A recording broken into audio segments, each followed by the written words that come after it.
Hello, everyone. Hello, hi. Welcome to Don't Whistle at Night podcast. We're broadcasting live on the United Public Radio Network, 107.7 FM in New Orleans. I am your host, Don Yazzie. With me is Darren Yazzie. Here he is, everybody. Hey, Darren, you got to put your thing down. Hey, you got to put your thing down. Oh, oh yeah. What's going on? Rookie. What's going on?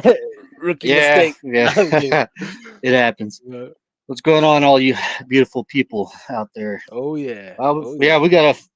we got a pretty Good good one. story coming up, man. It put a smile on our face. Oh shoot. Oh dang. I'm like, all right, all Yeah. right, all right, all right. Yep. So All right. So yep. We're as you can tell, everyone, we're excited. We love hearing all these new stories, especially when it's Sasquatch and Dogman. We that's one of our favorite topics here. So without further ado, our guest of honor today is Hanson Smith, out of the Navajo Nation. He's going to be sharing with us some good stories, and mind you that these stories are to warn each other. We're supposed to look after each other as Dene people, and this is one of the stories that I want you guys to really take and keep be in mind and be aware out there and be careful. There's something out there bigger than us and meaner and scarier than us out there. And mm, here you go. Here's Hanson Smith. Hey, hey, hey. hey, How you what's guys going on? doing? Uh, Oh man, we're good. real good. All How right, you, what just you there? ready Yep. to shotgun a Red Bull and let's get this story going, man. Oh man, So it's supposed to be Mountain Dew. No, I was just kidding. Yeah. yeah, Let's read some of our viewers right here that are tuning in right here real quick. Bitcoin Nomad, blessings everyone. Cross. Yep. Thank you. Likewise. mm, Kurt W75, what's up, my man? Glad to see What's up? everyone here. What's up? what's going Don, on? Aaron, hope you guys are doing well. Likewise, Kurt. Yep. Likewise. Mr. Curly, what's going on there, Don and Darren? What's What up, is Mr. up, Curly? man? Let's see. Latanya. Hiya. Hello. Hello, Latanya. Aloha. Yad eh. Hola. Hey, sister. Hey, Mo. Yad eh. This is Molly Alvarez. Hey, y'all. Oh, yeah. Let's see here. Wouldn't want to miss the show, guys. Oh, yeah. Oh, Likewise, yeah. Mr. Curly. You are part of the family. All you guys, all you listeners out there, Yep. all you Yep. listeners out there, part of the family. Crazy Coyote 1313. Good afternoon. Likewise, you too. Thank you. Glad that you guys are joining us. Kurt W75 Hanson, great to see you, sir. Thank you for your time, Oh. buddy. Yep. Yep. Heidi Gold, hi Don and Yep. Darren. Much love from Boulder, Colorado. Thank you, Heidi. Yeah. Cool. Cool. Cool. Miss One or Ironaut. Yeah, I think I said that right. Hi guys, new listener to this channel, but I'm so intrigued by the stories you've both told in other episodes. But man, I love to hear the rest of that vampire story from the last episode. Oh yeah, Darren, Oh, yeah. they want to hear that. Yep. Tyson Lolito, how's it going? Me still tired from the drive. Yeah, me too, Yep. Tyson. Yep. We were out there in Shanto and Square Butte this past Friday night, and it was pretty cool. We seen the fog and it snowed on us, and we're just telling scary stories the whole time. Hmm. See, Latonia, Facebook Teton, hashtag #1 fan. Oh, the Tetons, huh? Mr. Curly, Don, your mic is skipping a little every once in a while. Oh, looks like I Mm. need to get another mic then. Yeah. I Damn. had to run to the shop real quick. Dogs chewed up my Ah. headset. So Oh Am I man. coming in okay? Yeah, you're fine. You're yeah, fine. yeah. It's just I Okay. think it's just my end. It says Heidi Oh, okay. Gold stopped in to say hey and show some love. I'm watching my granddaughter and listening as much as I can. Thank you, Heidi. Mm. Thank you very Oh much. yes, thank you. Yep. So we've caught up with all the comments, and without further ado, Hanson, we're handing off the mic to you, and you can lead us into your life, introduce, do the whole thing about yourself. This is your episode, by the way. All right. Cool. Cool. Well, I thank you guys for inviting me to you guys' podcast. I wasn't, I usually listen to a lot of people's podcasts on TikTok or YouTube, and I try to get in on them, but a lot of times they're really busy. people wanting to put their 10 minutes in of their stories and stuff, and I just pretty much listen to them. And you know but yeah, I'm like he like Don and Darren said, I'm from the Navajo Nation. I was born in California, but I my parents brought me back 2 weeks later, and so I've been here ever since. Mm, But I grew up here in the Chinle area and the surrounding areas, so running around as little Chiji Navajo kids, res kids, running mm, through the wash, and you know but that's just you know I don't ever planning on leaving this place because it's special to me, and there's no other place like it. So you know Mhm. to me, this is one of a kind place where everything happens. I'm a mm, small town person. I don't like being in the big city and stuff. The only time I go down there is probably like for state tournaments for basketball. That's about it. Other than that, I'm in the mountains, I'm fishing, I'm running, I'm biking, and trying to stay active for my grandkids because they love being in the outdoors. My kids love being in the outdoors. And, that's just yeah. I'm just Navajo, and then my Navajo clan. I'm a Twitch-Eating, meaning I'm bitter water. So that's on my mom's Oh, side. So my that's Che. what I You're am. my Che. Yep. Hey, Che. Yep. That's what they call me too. A lot of my biking and running friends, they call me 50-year-old Che or Che. Everybody just calls me Che. So, mm, they don't mention me by my first name when we're running or biking. It's just Che. So, Mhm. but, out of respect, it's just a lot of respect right there and stuff. And, Mhm. but yeah, like I said, also, me and my family were avid hunters. So we know these hills well. We know these mountains well. We've been down deep inside of them. We've been to the top of them. We've been all around them. So we know what goes bump in the night when we're out there. And but yeah, it's just a beautiful place that you never get tired of. Just like Canyon de Chelly, you just never get tired of it. And, I'm always at awe with the things that are there and around us. So, I'm grateful for the Neta. The Mhm. inside the Four Sacred Mountains is a beautiful place to be, man. But Yeah. yeah, that's Mhm. just me. I have a daughter, two grandkids, and like I said, they keep me busy. And I do work at this for the Chinle Unified School District as a head custodian. So I'm always busy in the day and then busy in the evening, just trying to be active with my grandkids. Um, but that's me. That's just a little That's mm, cool. nutshell. So, mm. so, Mhm. yep. Well, That, you got the that's life that many people want right there. Just family, friends, and you know, go home yeah. every week. Yeah, go home every day. Mm, Mhm. yeah, I It's wish Awesome. I could do that, but I'm out here doing what I have to do. So, Yeah. but yeah. Smelling like oil out there, huh? I'm just oh No. kidding. man, Yeah. So, Hanson, take us to your first paranormal experience, the furthest back you can remember. Like anything strange happened to you? Yeah. Um, I am 54 years old. I'll be 55 in October. Like I said, my parents, my dad worked with the BIA right here in Chinle when the BIA was at its height of you want this job kind of thing, and everybody wanted to work at BIA, so it was busy mm, there. And Mhm. we weren't poor, but we weren't rich. We were just in that middle class, but we didn't realize it back then. We just were kids running around, collecting tadpoles and whatnot. And Mhm. we finally got a TV, a Zenith, the kind you flip around and you put an antenna on the top to get the channels, and we'd watch cartoons only Saturday morning. Then after that, there was no more cartoons. But I remember in the evening one time, maybe back in 77 or 78, somewhere around there, I remember we turned it to a channel after all the game shows were over, and it was a show similar to Unsolved Mysteries, but it was called Ripley's Believe It or Not. Mhm. And oh yeah, yeah. it was talking about ghosts and paranormal stuff. And at that time, we were just small, just like ghosts, you know, and we were just kind of watching it. I was watching it, and my little siblings. I have older siblings and younger.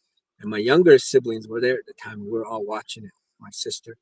It was talking about ghosts and what they look like or what happens and stuff. And that was the first time I remember them talking about when you're laying down and you go to sleep, but you're not really asleep or you're paralyzed. You know, you got that where you're laying down, you're trying to get up and you're aware of your surroundings a little bit. And, you know, as a little kid, I always experienced that. And they had ceremonies for me. And my mom and dad, they, you know, I would sleepwalk a lot. And, Oh you know, yeah. they would, you know, and it was just, it happened a lot, you know. But when I saw that show and it talked about, you know, how your body stays frozen and you know there's something around you, and that really gave me the chills as a little boy, and I was like, that happens to me a lot. And that was Mhm. back in the 70s, and I was just like, and just the real most recent one that I remember at that time was just like a week before I saw that show on the TV. And I was at my grandma's. I slept at my grandma's, and I was in the back room, and I was asleep. And my grandma's favorite place to be at, still is, you know, even though they passed away. But I love going there. But I remember I was asleep, and I woke up, but I couldn't move. And um, but when I was trying to get up, my eyes were barely opening, and I was like trying to look around where I was at. And I don't know what it is. I should have drew it for you guys, but what I seen was something that came into the room, two images, two beings, and one of them had like really long hair, Mm. and they had no body, but you could tell they were something.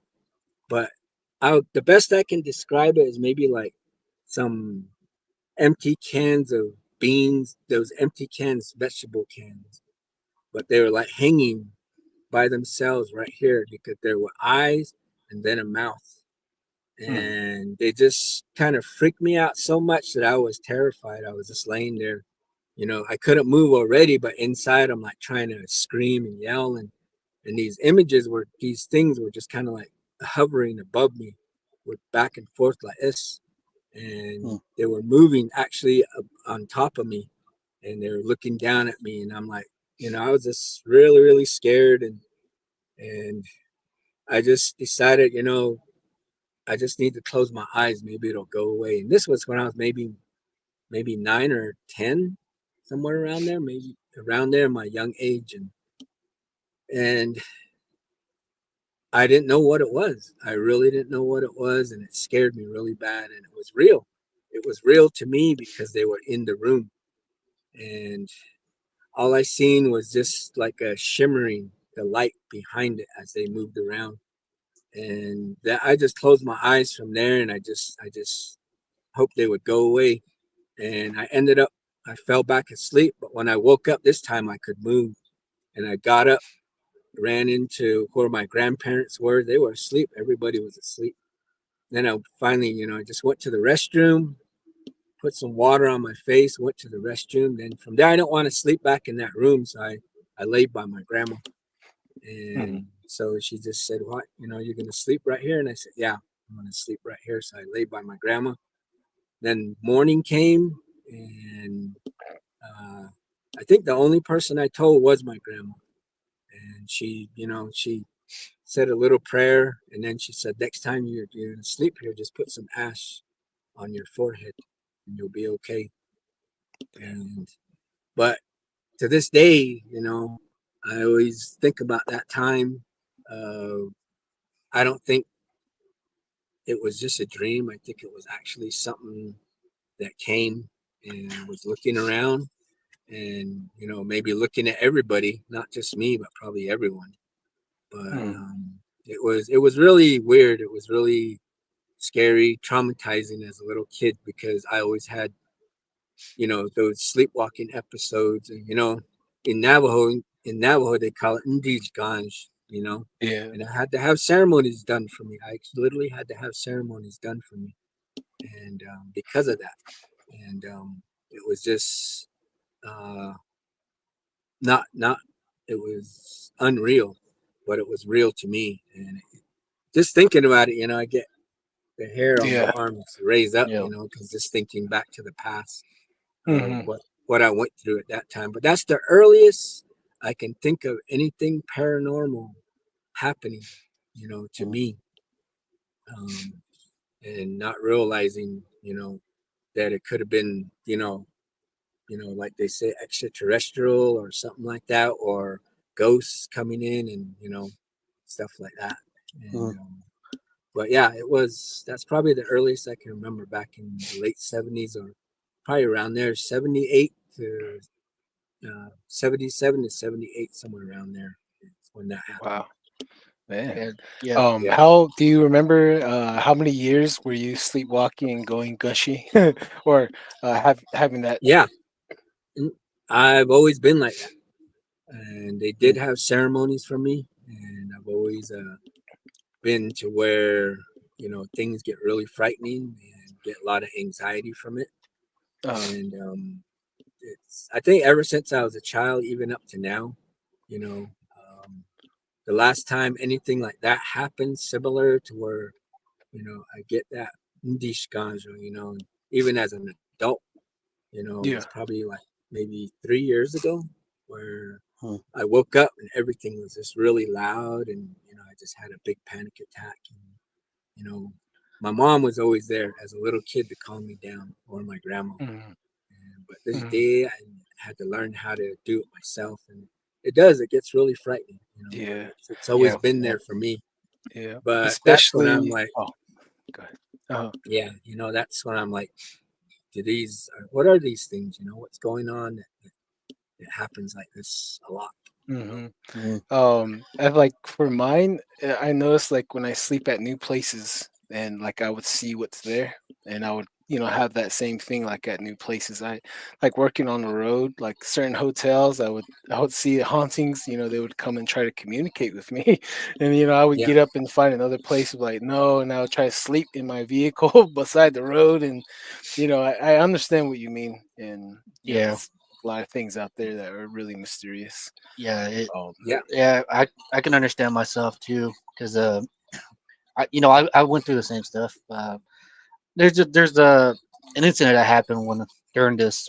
I seen a little uh, like a little gremlin, and in a couple of the past episodes, I mentioned it, but it's not really the whole story that came with that, whatever that little gremlin thing was. And it came with the shadow people, stuff moving around, uh, stuff like that, and it makes you wonder, uh, yeah, what really is up with this whole sleep paralysis business, because the way you mentioned it, these things come around and they observe, what makes you think that, stuff ain't watching us right now, like, you have the, what do they call sleep, like the close relative, like close cousin of death, and it just yeah, gives you that, you open an eye, your spirit is up, you know so it makes the person wonder if these things, if, the spiritual realm, there's beings walking around and looking at us, like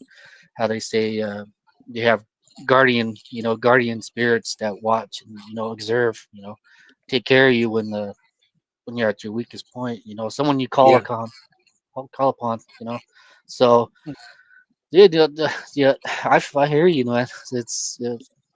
It's good that you bring it up. It's good to talk about it, because all of us just right here, we all can relate to this. The sleep paralysis, whatever it is. Even I had an incident where I woke up, sleep. I guess I had my first sleepwalking incident a couple, like 2 years ago, and I woke up in the shower and I was washing my hair like 2 o'clock in the right morning, and I there. was like, what? And I was like, what the Wow. heck? Like, what the heck is this? And I just, it just creeped me out. And if it wasn't for the shower being hot, I would have probably, I don't know, walk around, do something else. I don't know, dude. It's crazy, but kind of shocks your world when your body does that. Yeah, Yeah. especially when you fall asleep in a vehicle, you just get to open the door while you're hauling ass. I did that one Ah, time. I got up, opened the Yeah. door. I was about to just jump out, and they grabbed me, and I was like, I scared Oh myself. man. I was like, oh my gosh. But okay, Hanson, what's your what other than that, as far as you remember, you had your paranormal experiences, and what other after that you remember? What else happened to you? Uh, Anything weird? that like I said, that's always happened, but just like that show, we just started, watching that Ripley's Believe It or Not, or just as kids, Yep. and that was the first time also that that another episode that came up, and we were just at, at shock and at awe because they were talking about this creature, Bigfoot, and they weren't saying Sasquatch, they were saying Bigfoot, and they Mm. had that old video of Bob Gimlin, and Gotcha. we were like grabbing each other as little kids, like, look at that, look. That's the first time we ever heard of Bigfoot or Sasquatch or anything like that. Never before that, never ever. And I never did. And I was from there, I was amazed. I was like, what? You know, is that real? We're all freaking out on it. And, we can't go back in those days. We can't rewind it. Once that episode was over, it's like, we were just like It's freaking gone. out on it. We were just asking each other questions. And as little kids, we were trying to go out into behind my grandma's wash and try to look for Bigfoot prints and running around. But, you know, and Mm. that was just something that was really, really, it caught my interest just like that. And in the neighborhood over here by the BIA, we had a little library. Chinley had a public library. It was just a little building, bunch of books in there, and an old lady with sharp glasses, Navajo lady. And Oh yeah. she was the she was the librarian, mean. She looked And mean too. yeah, mean too. And we had all the kids running around. That there was an Her last name entrance on each Yazi. side. No, I was just kidding. Yeah, yeah. It's probably But probably Miss Yazzie, man. I don't know, but it belonged to the BIA. They put it there for the kids, and so we were just always around right there because there was always kids right there, and mm, we always checked out books. So after that Bigfoot thing came up, um, about maybe a week or two after, we were riding bikes with my younger siblings again, and I said, let's go see if there's a Bigfoot book over there. And we went in there, and the lady said, yeah, there's books back there, and we pulled out this book. It's classic. We pulled it out, the paper, the plastic wrap and everything, and it said, Bigfoot on top. And we pulled it. We sat down on the sidewalk outside, and I was still learning how to read, and these words were too big, and it showed footprints, and it showed that different pictures of gorillas and stuff, how they relate. And then my little siblings were like, what is that? What happened here? What's this person? Pictures of cowboys, Bob Gimlin and stuff, I think, at that time. And at me, I didn't know. I was, like I said, still I was illiterate at that time. And they said, what does that say right there? And I told my cousins, I said, oh, this man said he saw this creature right here, and this thing killed his family and stuff like that. And, you know, I was just making things up for my niece, my little brothers, and they were all interested too. And that's when I first, you know, thought, there can't be something like this. Is this real? And when I finally saw there was an actual book about it, I should have kept that. Probably would be valuable right now. But after we were done, we just put it back in the shelf, and then we just went on playing. But as we got older, more things about Bigfoot came up, and we just started hunting probably about uh, about 92 or 93. We started hunting and going out in the mountains over here, and just hearing weird things, and like I said, seeing lights in the sky flickering all the way across, and you know, but what is just what are those lights? Why are they up there when we're out in the middle of nowhere? And but we were out there hunting mainly. We weren't out there to look for those things, but they were there. They were there, and we are like, "What's going on?" I tell my brother, "See those lights again?" He said, "Yeah." And then that's when we we put some trail cameras up on Black Mesa, and we're up there with our two boys, and we got up there and doing some scouting and stuff. We checked the trail camera, and we saw these two eyes on the trail camera. They were up high, about 8 feet high. We were all looking at it on our camera. We're like, "What is that? What is that?" And when we went around to see right where it was at, that's where we found our first solid, literally solid footprint of Bigfoot. Hmm. And my brother's all like, "Look at that!" And we just saw it had stepped in the pine cones along with the mud. And my brother has that picture. I think he still has it, but it was probably about 17 inches long. So Hmm. it's the big foot. We our sons have big feet, so they put their foot right by it, and they didn't even measure up. And that it was just one good solid footprint in that, and the other part was rocky on this side, but the other footprint was right here. And then we just looked at it. Some deer came through on the camera, and some other little coyote. But there was two eyes that were orange.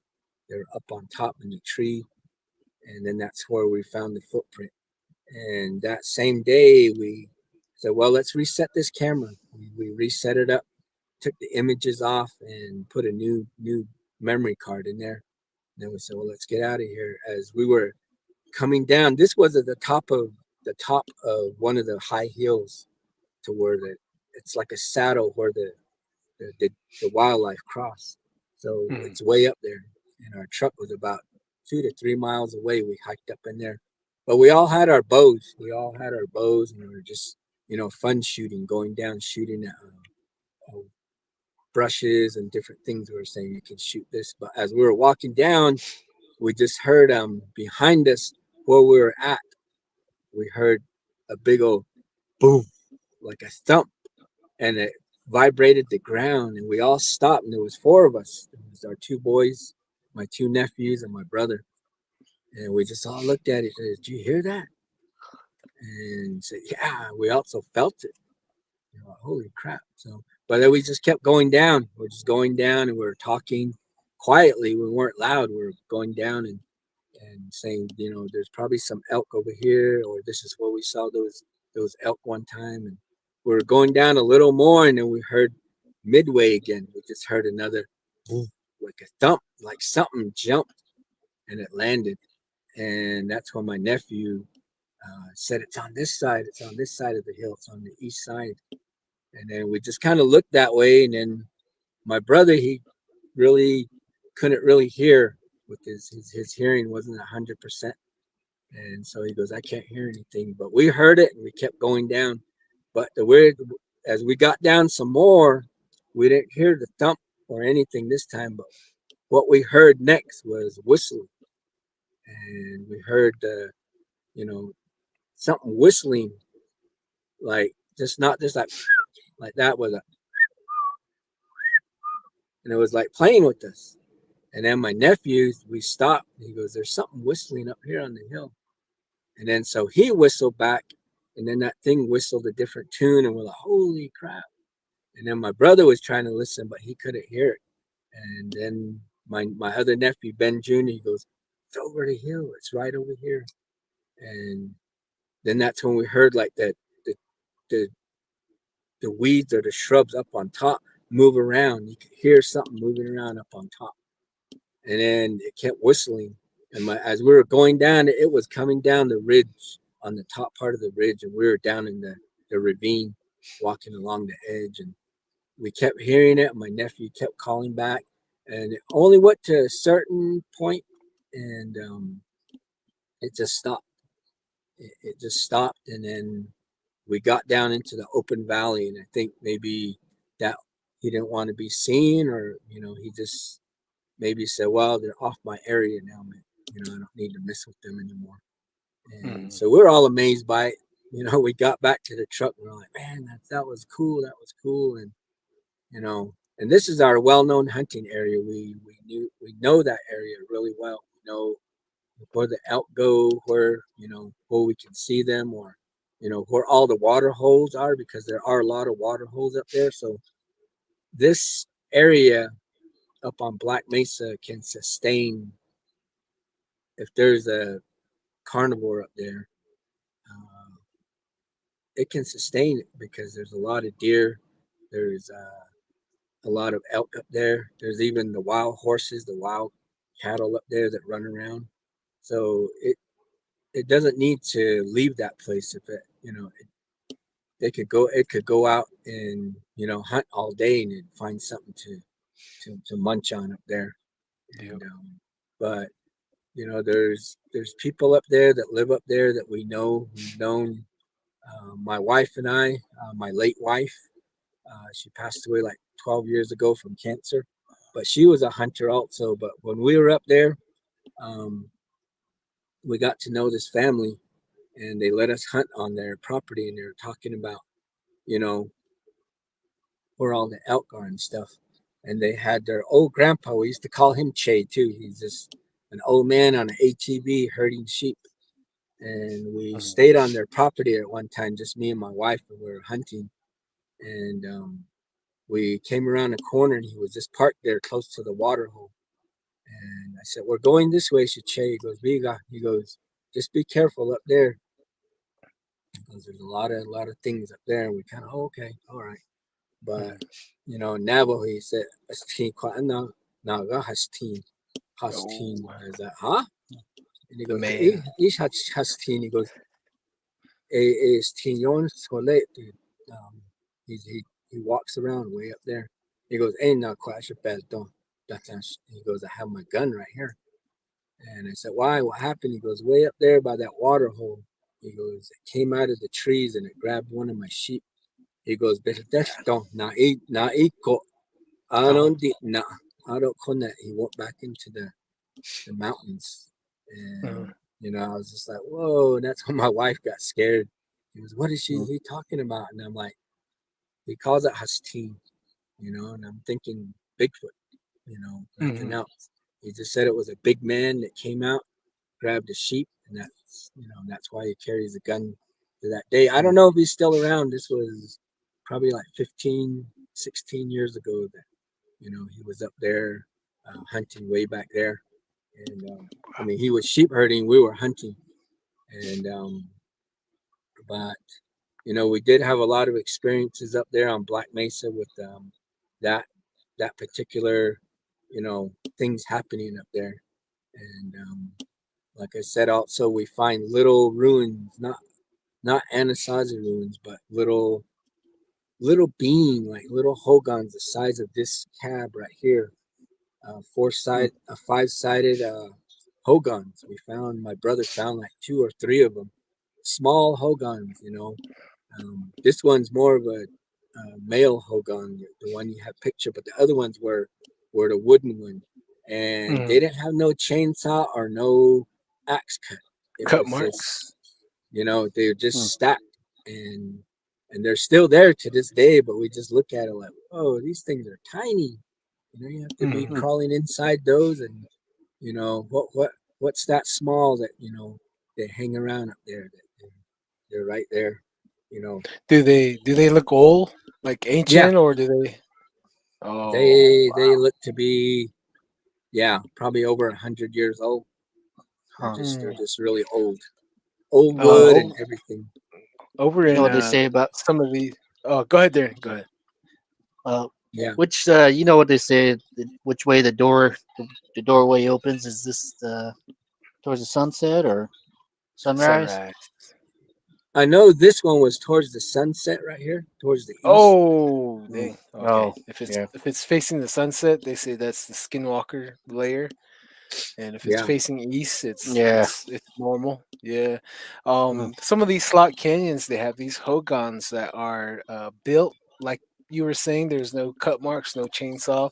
Everything's fit into place at that at some of these slot canyons, and they were saying they were built during the time they were hiding during the genocide days.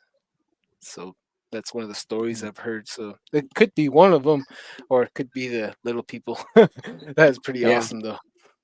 yeah. I mean, it's just the weird thing about it is like when you see these uh, unnatural things, you also see, like I said, the light and then Hmm. orbs. Things that are just floating in the sky. And like, why is that here? Yeah. And I even had a friend that about 2 years ago, he's a runner, and he's up in that same area that we hunt. He was running up there, and he said he came across something was making noise under a bush, just like a Bigfoot, like little howling. And he said when he looked under there and he had his camera, he said there was something crouched down like a spider, but it was Oh. big, but it was crouched down under the bush. And when he looked under there, he just saw the eyes, and it freaked him out. And then he just kept running. But he said the weird thing is when he started running, that thing didn't come after him or nothing, but he heard a metal door in the middle of the nowhere up on the mesa shut. Hmm. Just like, remember you heard a shh, I nothing heard that shh. before. Yeah, I've heard And that before. Uh huh. he said he heard a metal door shut. Literally, he said it sounded like an elevator and it just shut and it echoed. And he goes, "What the heck?" And he goes, "What is that?" That's when he was telling me that he heard that. Huh. And Yeah. he said the creature that he seen was literally crouched down, and it was a dark image, a dark body, but it was crouched down really low, but it was like sitting down like a spider. It was just crouched down. It was looking up at him. He goes, that thing wasn't Yeah. small neither. He goes, it was a something big, but it was literally crouched down. And I had Hmm. heard stories about, you know, um, kind of Bigfoot doing that, or even what we other people talk about the dogmen, Yeah. doing Hmm. something like that where they crouch down really low. And Hmm. maybe he Yep. was ready to ambush at that time. I don't know. I just told him, well, at least you came off of there safe. But Right. Yep. he Uh. was the thing that had bothered him the most, and he talked about was that he heard the doors, the metal doors shutting, opening and then Yeah. shutting. And Yeah. It's kind of yeah, a weird occurrence when that happens, but I don't know if you listen to other paranormal, podcasts out there. Some people they talk about what you described right there, a metal door or a metal, someone hitting a piece of metal, or yeah, someone dragging pieces of metal. yeah, And after all these, it kind of makes you kind of think more about it. If this was a portal opening up, just a rip in the fabric right there, hearing stuff like Yeah. this. But it's Yeah. it's really odd. But people go through it, and it's like, how do you explain that? And as for this creature or whatnot, probably another being that just jumped back through a portal. Personally, Navajos do believe in portals and stuff like that. Uh, yeah, jump through realms ourselves for the Navajos. Who knows? It is just giant mystery.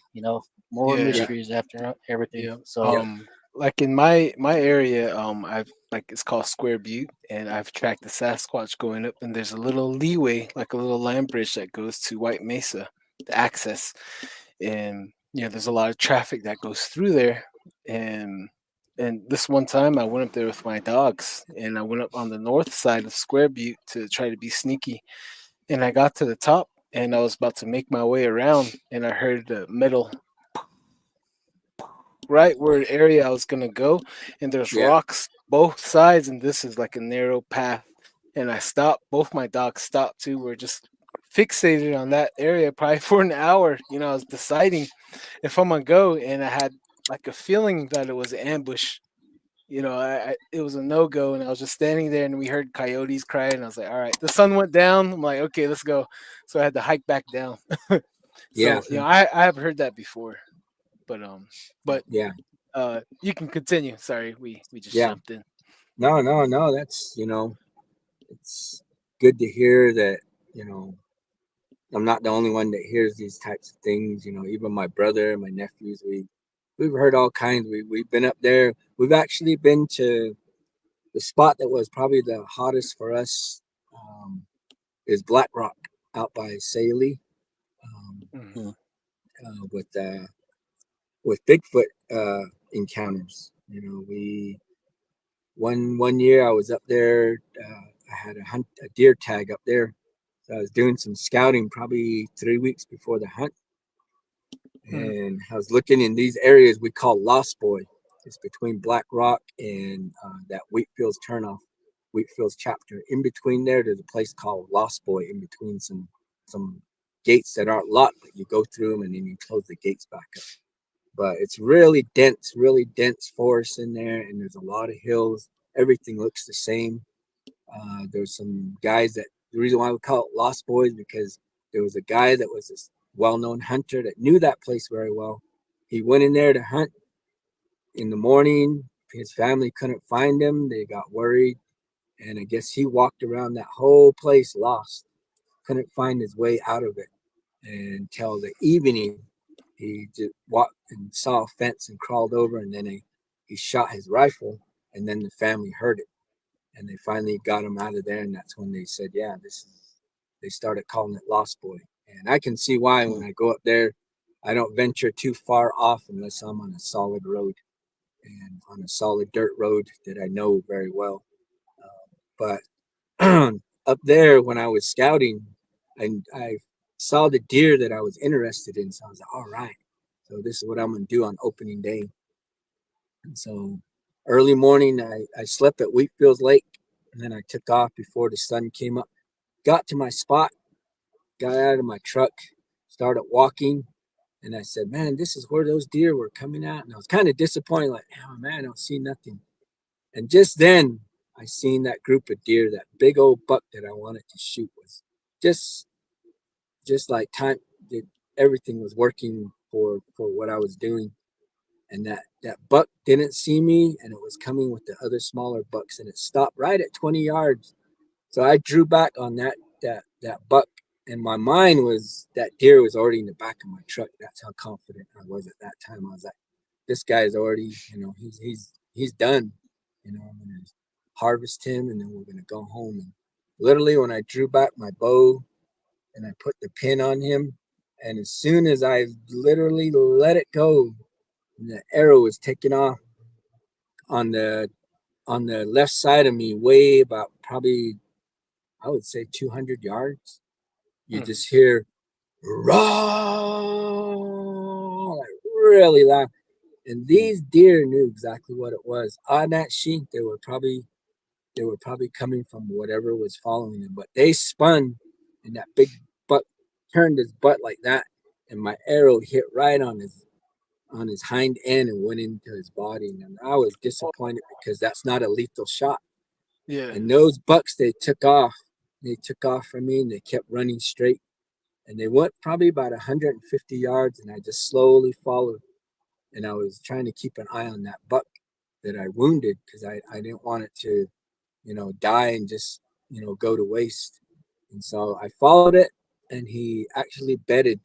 He was laying down, and I said, okay. So I got up to where I knew was about 50 yards. My goal was 50 yards, and I would just put another arrow in him. So I knelt down, and then he didn't see me. I put an arrow in, and I drew back.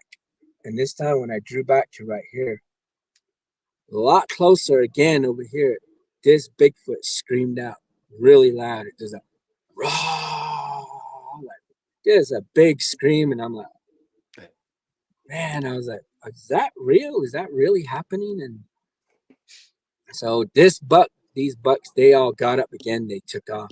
This buck was injured, but he kept going. He kept going. He was like wobbling every now and then, but he kept going. And they went this time another probably about 300 yards, and I just slowly followed them and got to there. And then in this one, I just kind of like, they were like 75 to 80 yards away, and I was like, I need to get closer. So as I was walking, I didn't even put a knock and arrow or nothing, but I was still walking.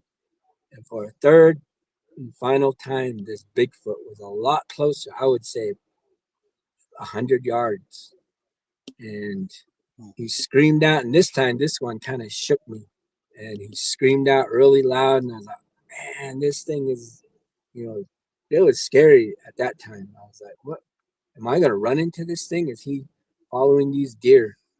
And those deer, they took off, and I knew there was an edge that was gonna drop off into the oak brushes. And I said, once they get to those oak brushes and drop off, I'll never see those deer again. So I was trying to, even though he screamed, I was trying to get to there. And then after a while, just my attention went away from the deer. I was kind of upset, and I was like, well, let me put an arrow in. I'm going to go this way. So I started walking towards where the Bigfoot screamed. And not even maybe 30 yards from where I was going this way, on this side of me, you just hear two sticks snapping together really hard. And I turned around and I'm like, what the heck's going on? I thought it was over here. I thought he was on this side, but now he's on this side.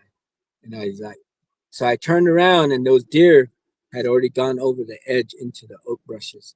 And over here, about 60 yards from me, behind some brushes and a big old lava rock, that those rocks, I mean, those sticks were hitting each other there, and they were tapping. So I walked that way, and I was walking, and it was tapping, tapping, tapping. I got to within probably 40 yards of it, and it just stopped. And it just stopped. And I was like, what is it then? And then after that, I looked back this way, and that feeling of, how when something's watching you, you Mhm. get that feeling there's something around, that went away. And whatever I have that feeling, whatever was on this side, that Bigfoot, that another one was on this side that was trying to Oh. get my attention over here. So this one that was still hunting, they were probably both hunting, but this one needed to get down to where those deer were. And after I went over here and there was nothing, then I looked back this way. There was no more that eerie feeling and no more screaming. I From there I just said, just leave it. I just turned around and looked back, and I was like, man, I'm a long ways from my truck. So I just started walking. And luckily there was dirt and stuff that I walked on, so I just followed my tracks back. And this was before I had Onyx and all those high tech digital, you know, GPS stuff. And I just knew that kind of knew where my truck was, so I walked back. But that was really awesome. Hearing an actual Bigfoot. If it was a man screaming, yeah, it would Mhm. sound different. This Yeah. was big, big, big. You could just hear how big it was, and it was just like it was amazing. It was just you know, I just got back to my truck, and that's when I told my brother and them this is what happened, and they believe me. They because they've heard stuff like that, and I said, Yeah. yep. I said Bigfoot took my big buck, man. I said he probably saw the wounded one and kept after it and probably has it now. And I didn't go back. I didn't go back in there just because of that. You know, Mhm. um, Mhm. he was it was probably his favorite hunting area too. So I just kind of just left it at that. That place Lost Boy has a lot of stories about stuff like that. People getting lost and have a hard time finding him. Even a hunting group that we know, this family from Del Muerto, uh, Mhm. one of our bros and his uncles, they were hunting in there after same year, but they were rifle hunting. And they said they set up camp, and they said they all went to sleep. And these are four grown men. They were crashed out in the tent. And they said in the middle of the night, something grabbed their tent and started just pulling on it, and it started dragging them. But Oh. one of the uncles had an AR rifle on his side, and they said as they were being dragged, they just pulled up the AR and shot in the air where it was being grabbed, and it let go and it took off. And they said they all Mm. got out, and when they got out, they said they were at least about 30 feet from where they were originally camped out at. And so whatever it was, just I don't know if a bear, black bears are big, but I don't know if a black bear can drag four men easily. Oh, But man. this thing didn't scream out, but it just grabbed. And it's a story that went around. So at an archery shoot, I came up to this gentleman that I know that was part of it, and a good friend of ours, and I said, "Hey, dude, I heard this happened to you guys." He goes, "Yeah, man, it really happened, and yeah, we got out of there." I said, "What'd you guys do?" Mm. He goes, "We left everything." He goes, "We got in the truck.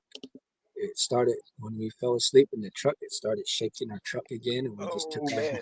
We left all our Wow. gear, all our camping stuff, all our ice chests. We just got out of there, and we never went back. And Wow. so to this day, I don't know if he even picked up his stuff.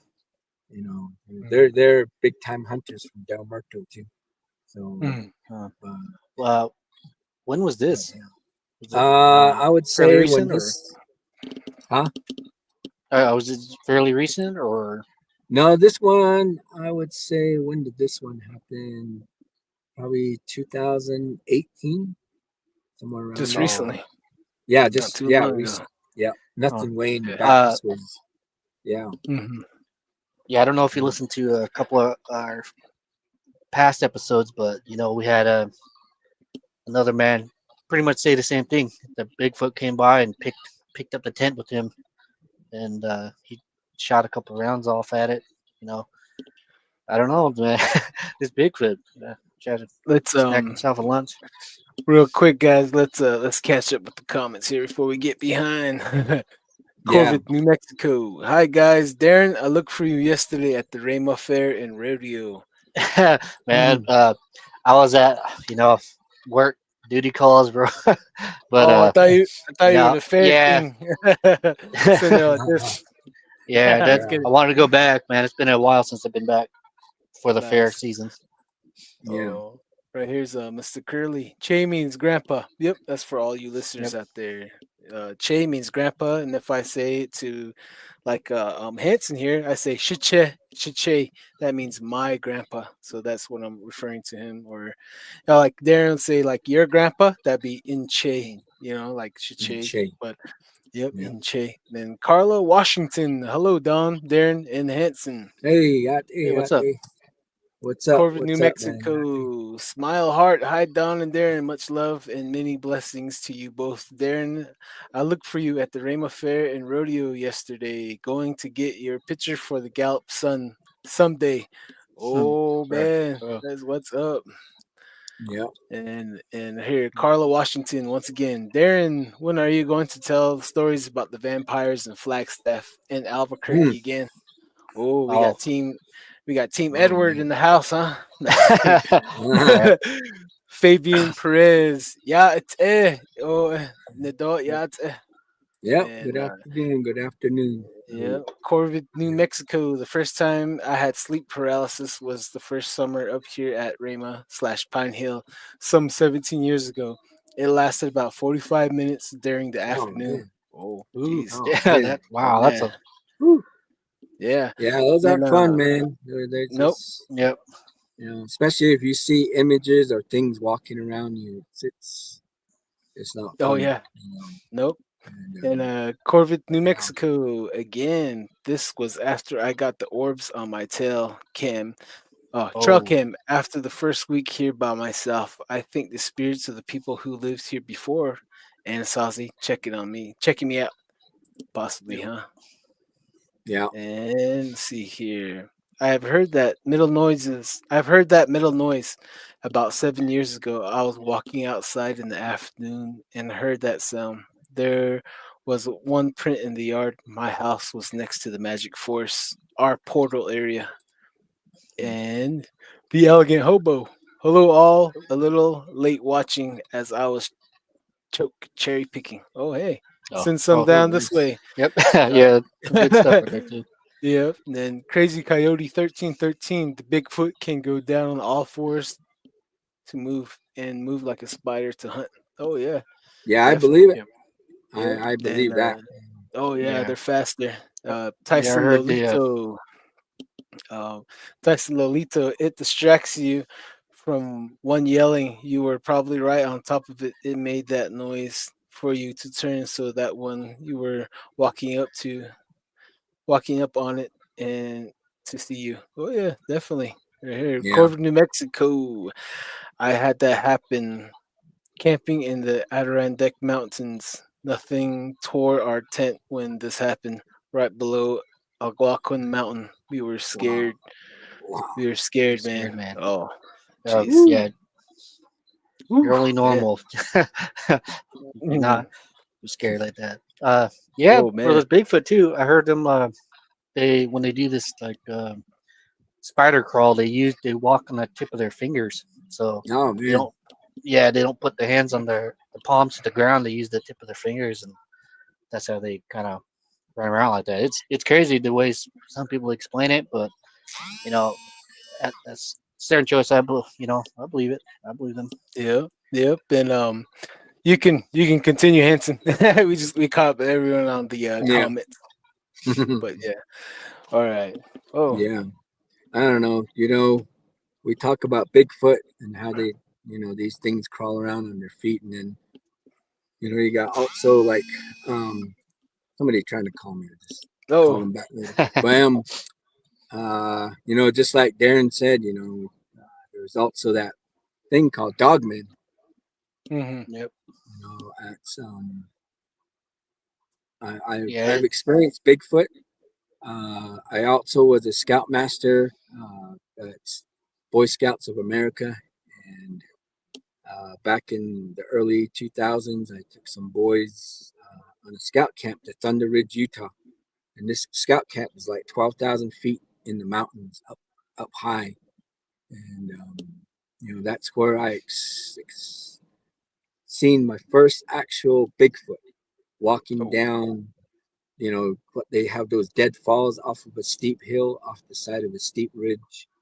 And that Bigfoot was moving really fast. He was probably about 8 foot tall or even a little bit taller. But, the way he was walking, his arms were stretching out, just trying to hold on, going down fast. And I was with another scoutmaster. It was a Belagana man. He was like 6'2", 6'4", somewhere around there. But he goes, that thing's taller than me. Look at that. And we were sitting under a a big pine tree getting some shade because we were walking down a trail. And he's the one that noticed it. And when he noticed it, he's the one that, a big man, he turned around and took off. He went back to camp. Oh. And Uh-huh. so I was still on my way down to pick up some boys at a water hole where they go swimming. Oh.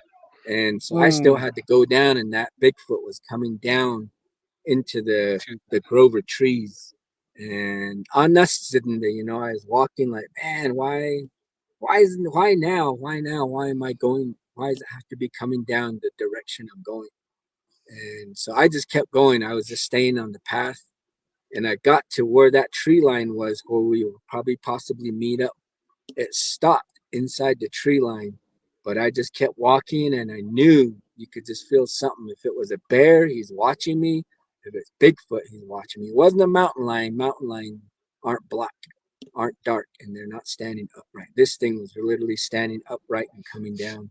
And it came to that stop, and the crunching and everything stopped. So I walked past it, and I went down, and then the boys, some Bilagana boys and my Navajo troop were coming back up.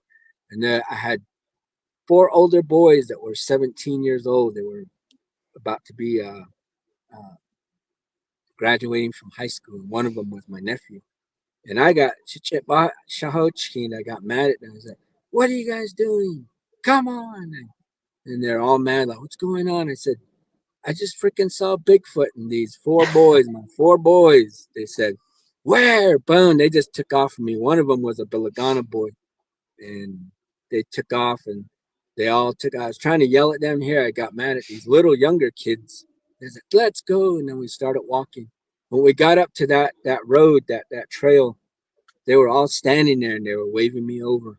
And we didn't have phones. We didn't have fancy phones at that time, or even cameras. And my nephew's all like, look, Daddy Hanson. He goes, look over there. It went into the wheat field. You could see right where it stepped, big steps where the wheat were pushed down. And these boys are like, can we go find that? I said, no, let's go. And I grabbed them, got back to camp. And we were warned before then by rangers that there were Bigfoot around, Bigfoot sightings. And as Mm. scoutmasters, we just kind of laughed. We were like, but this ranger, the Lagana guy, he got mad at us. Said, "No, I am being serious. Watch your boys. Watch your surroundings. Don't go venturing off the trails. Stay on the trails." And sure enough, I that's the first time I ever seen my actual Bigfoot, Sasquatch walking down.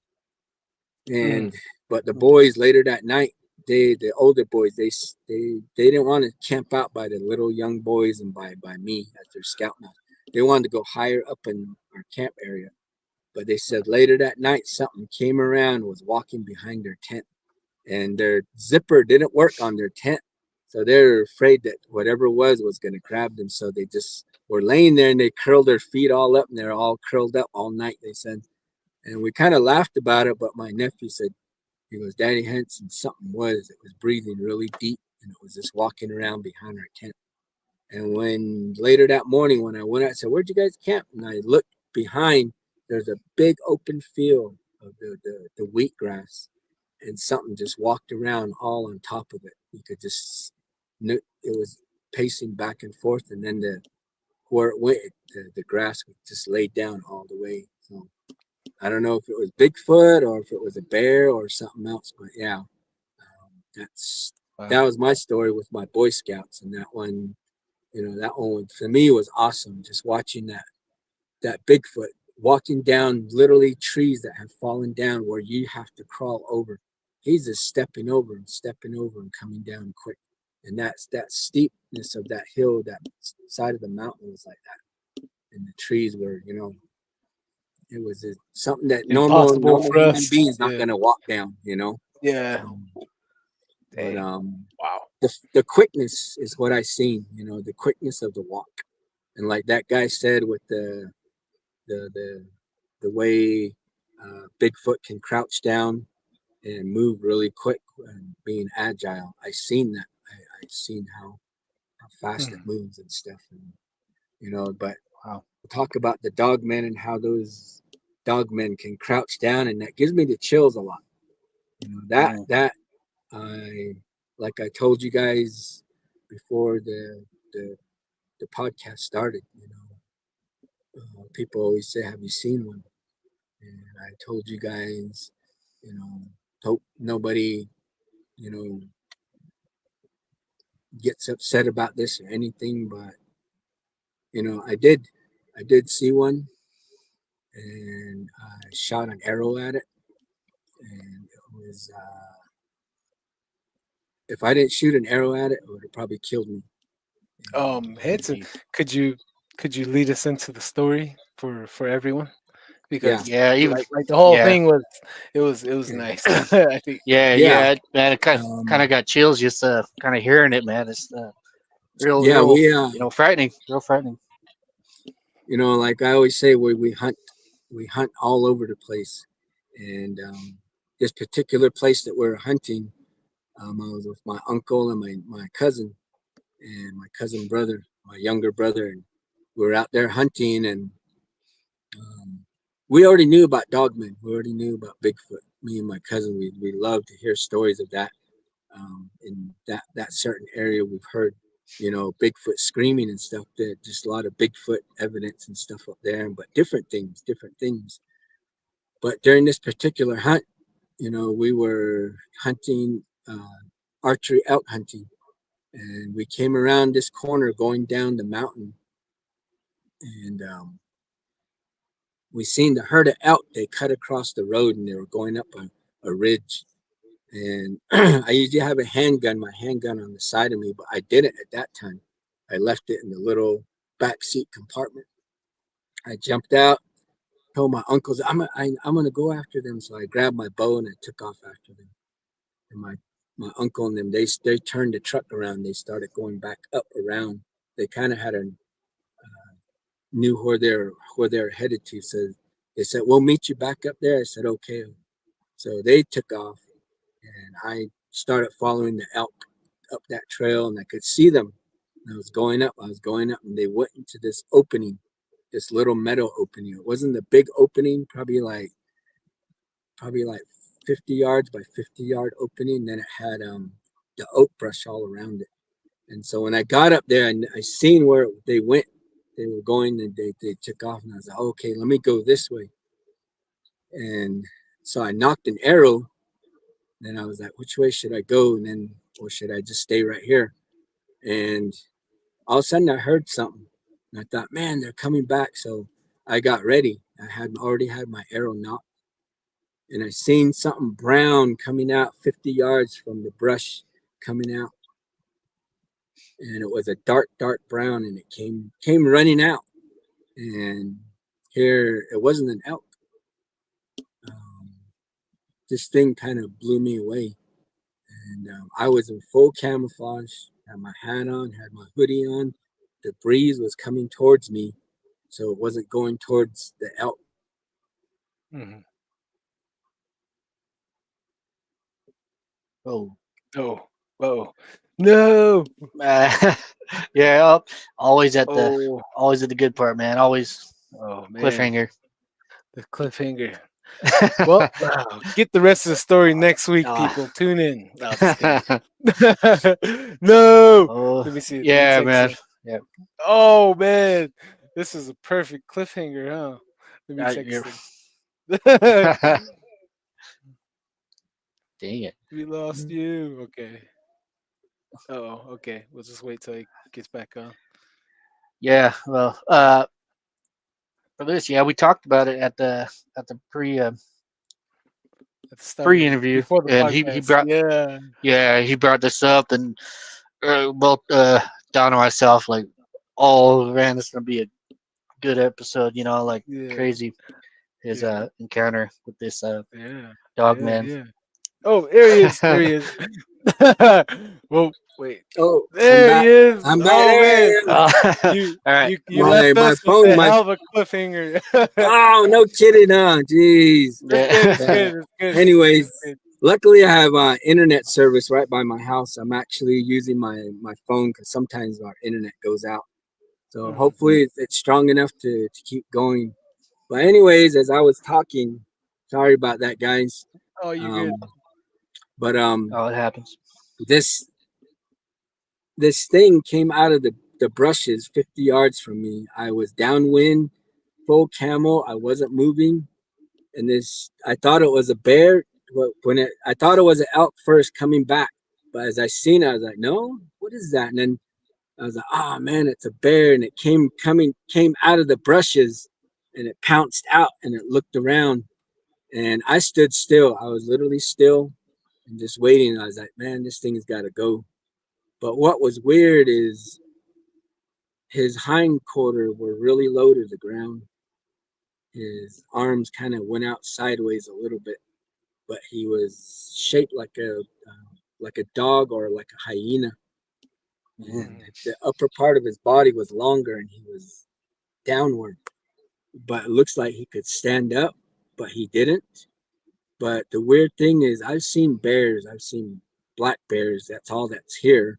But I've seen them in a chocolate color. I've seen them in a dark color. I've seen them with missing patches. I've seen them. I've seen one that's almost an albino color. So I know Mm. what a black bear looks like.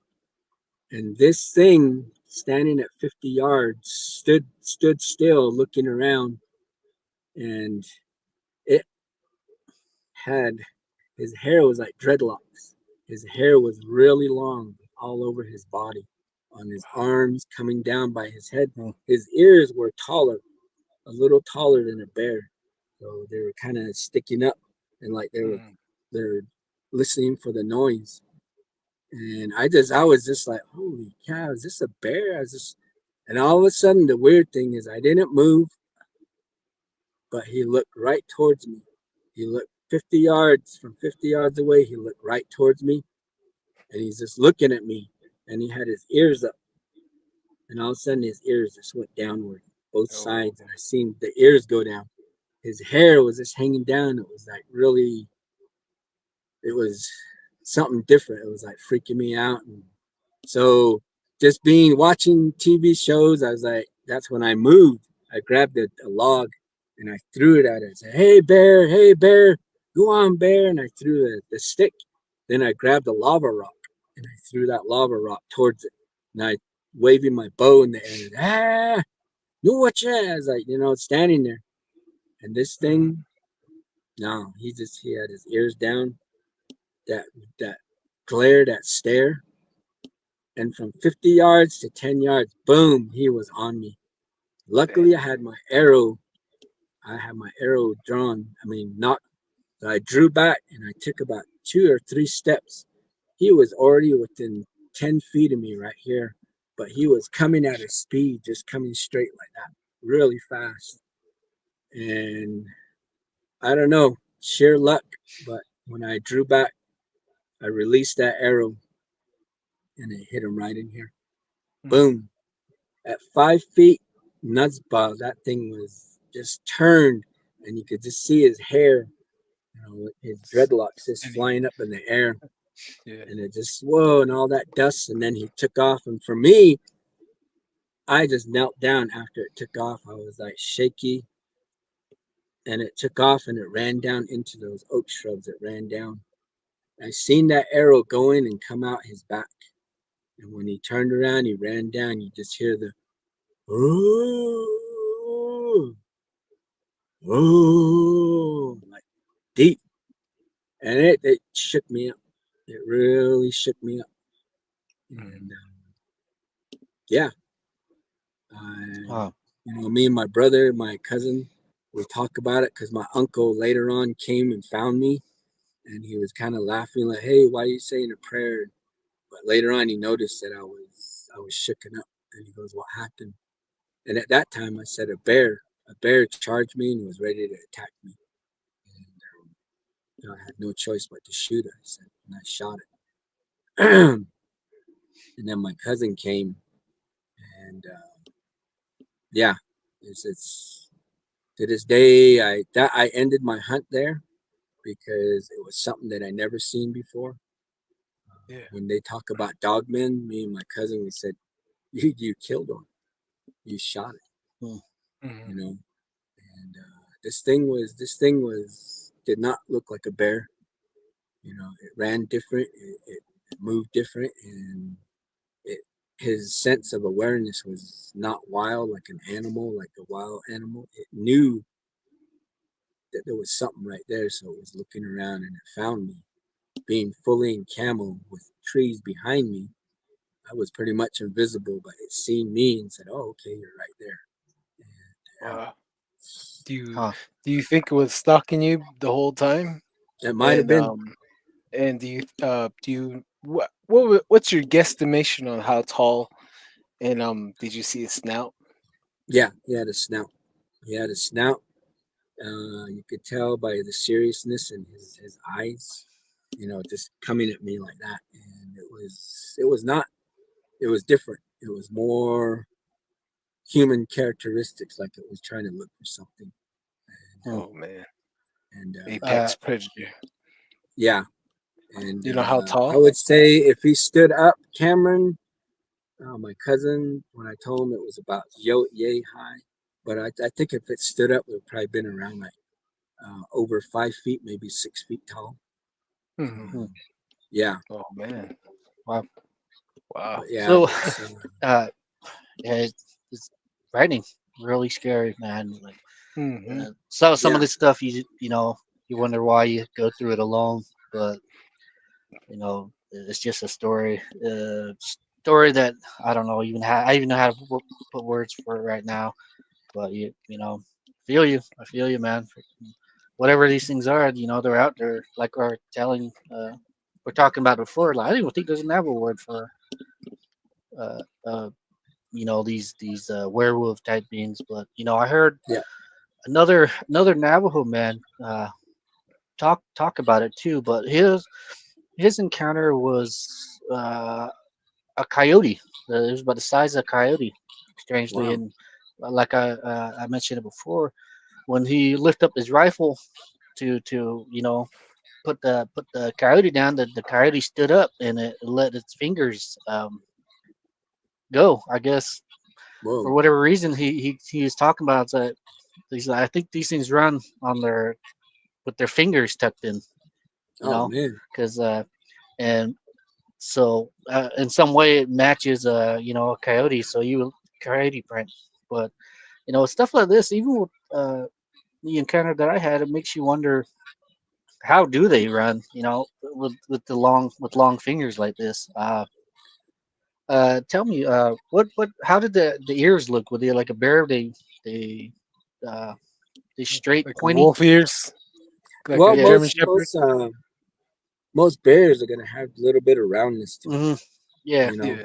they always tell if it's a big bear, it's gonna have small ears. That's how you know. Mm. If it's a small bear, it's gonna have big ears because that's how you compare the sizes. But this Hmm. one had its ears more round, more sharp, like this, Yeah. sticking up, Oh. and so Oh.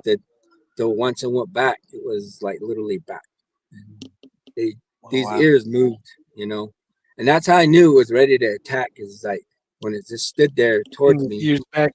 Yeah. and all the ears, just both ears went back, and boom. That's when I can still imagine. I can still see it. Yeah. Did you? If I didn't shoot it, I wouldn't be You here want to be? talking with you. Yeah, you want to Yeah. be here. You'd be missing. Yeah. Yeah. Did you Bear catch attack. a whiff? Did you catch a whiff of the smell of it or no? Yeah. Yeah. He didn't smell like they say like a Bigfoot, but Hmm. it had more of a like a yeah. I think more of a just a wild game scent.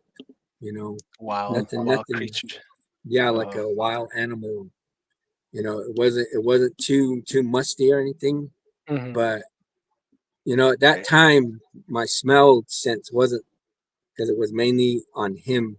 Like, you know, why the heck is he coming at me? And Jeez. but Wow. I literally ended the hunt right there. I was jittery after we got in the truck, and my uncle was like, "Hey, sit still." Is that everything was like attacking me at that time. I was like freaking out on tree movements and bushes and stuff as we were Yeah, driving out.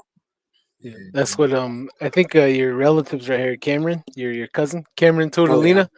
Yeah, he said I remember how he looked when we found him. It scarred all of us.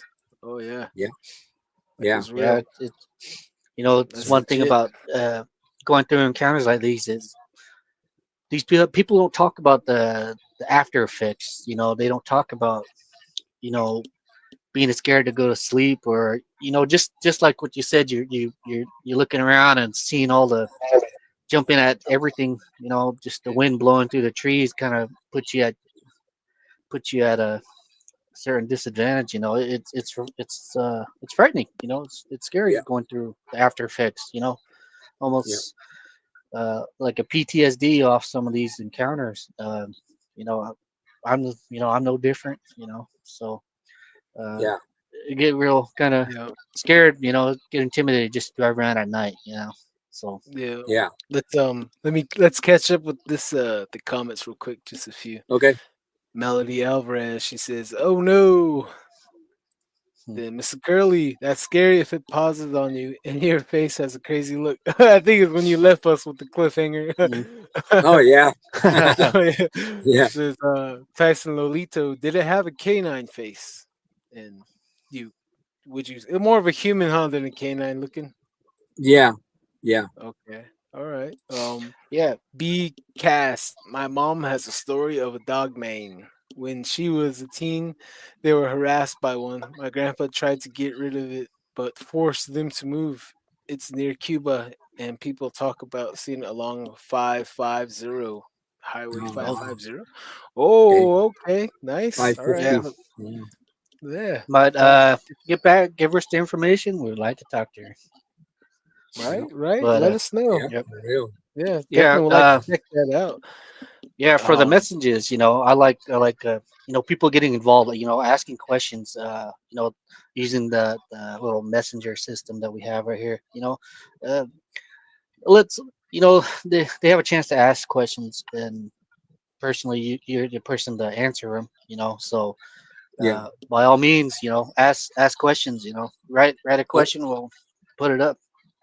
Oh yeah. So Hanson, have you had any more encounters like that, dog man?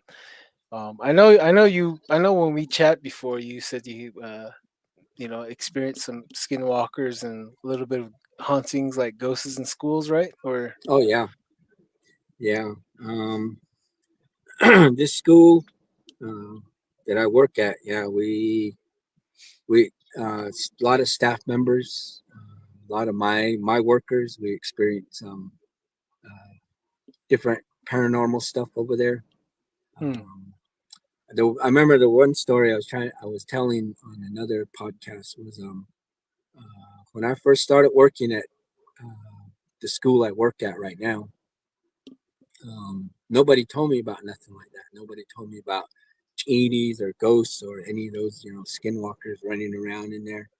Hmm. Um, uh, but there I did witness like chairs being stacked up in a room that the way they were stacked up wasn't like in a triangle pyramid fashion, but they were just all stacked to the top of the roof, literally to the top. Hmm.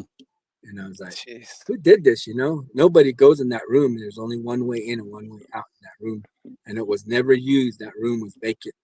So I'm Hmm. like, who came in here and did that? And at that time, I was just like, oh, okay, kids just messing around. And, um, but just type little things like that, things moving around. Um, some of our students say they're being pushed out of that same room that those chairs were stacked in, and then Wow. one of them said there was a rolling cart to stack chairs that was against the door. They couldn't open the door, so me and two sixth graders had to push that door to move those carts over. And I'm like, who's gonna go in there, push those carts against the door, and then how they're gonna get out? Trap Because it themselves. was, yeah, trap themselves. But that's how it was because we were Wow. trying to put chairs in there. And it's only that particular room. There's a room right Hmm. next to it that our music teacher was walking from the copy room, and as he was going by that adjacent room, he looked in from one door of that room. That room has two doors and two exits. So he looked in there and he said he saw a boy standing on a desk, I mean on a table with four other kids standing around him. But he goes, the weird thing is that boy was just looking at him with a serious face, not scared, not surprised, but just looking at him. And he's like, why are these kids in here? So once he turned towards his office, towards his room, he opened up the door to that room on the other side and said, I'm going to get mad at these kids. Wasn't even 5 seconds. Came around, he said he opened it. There was no kids in there, no kids Hmm. at all. Hmm. And, Wow. yeah. And Hmm. other time was we got in trouble by our principal, um, me and my workers, because they said we left the door open. A room right next to those two rooms. It was an art room, but there was no art teacher. We had no art teacher at that time. And so it was a vacant room again, but what happened is our building got vandalized. Um, they said these students came in from that art room and it was open. But I said, well, go check it. Is it open now? No, it was locked. But those students went into the ceiling, and these are those soft tile ceilings. They're just Yeah. held up by wire. You can't walk Hmm. on those. Whether you try or not, even if you're 10 pounds, you're still going to fall through it. Yep. But these two students or these two boys managed midnight after midnight, no phones, no headlamp, no flashlight. They walked through the whole top of the building, coming through without falling through and walking in the hallways, vandalizing rooms and using the fire extinguishers and spraying it all over, going into another room, crawling back up and crawling back down without damaging any of the tile. And this whole time they on the video, they never once looked at the cameras. They weren't shy like this. They were just like walking. Two boys just walking down the hallway. They weren't running. They weren't in a hurry. They just went through and vandalized. They threw all kinds of stuff all over. Dumped glue. They dumped graffiti, glitter, and all that glitter stuff all over, and wrote all over the walls. But when they left, Hmm. they ended on one side of the building, They didn't have a ladder. They went up into the ceiling tile, then they left. The video just Huh. shows them standing there, and then the clip kind of moves like this, like a glitch, and then you Mhm. just seen like barely their feet like this, both of them, Yeah. and then they just went up like that. Hmm. And that Is it? ceiling Is this? tile was never damaged, and then they were gone. What the They were hell? gone. Is? Huh. Is Hmm. this video still around?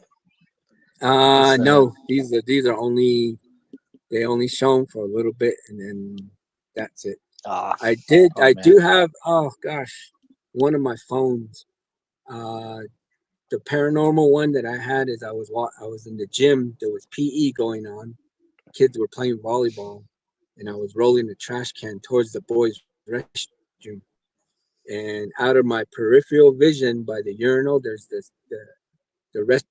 toilets on this side, and then the urinal. But there's a little wall as you enter the boys' restroom. That's like a 3 foot wall, or yeah, about a 3 foot wall that blocks from uh, people seeing the kids peeing at the urinal.